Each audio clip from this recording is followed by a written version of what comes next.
যখন আপনি মসজিদে হেরমের গেট দিয়ে ঢুকবেন, যখন ওই Fahad gate, king Fahad gate আছে, যখন ঢুকবেন অনেক দূর থেকে কালো কালো কাবাঘরের একটু একটু দৃশ্য ভেসে উঠবে চোখের সামনে।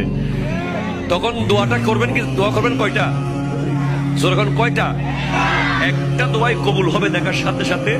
কাবা ঘর দেখার সাথে সাথে প্রথম যে দোয়াটা করবেন ওটা কবুল করবেন কে? এখন শিখে নেন, অনেক মানুষ জানেন না হিকমত। আপনি একটা দোয়া করবেন, একটাই শেষ, একটা সুযোগ পাবেন আপনি, কিন্তু আপনি এমন এক দোয়া করবেন যেন যতদিন ওখানে থাকেন প্রত্যেক দোয়া কবুল হয়ে যায়। এই হিকমতি দোয়াটা শিখে নেন। আপনি বলবেন, আল্লাহ আমি 10, 12, 15 যতদিন এখানে থাকবো যতগুলো দোয়া করব সব কবুল করে নিয়েন। দোয়া করছেন কয়টা?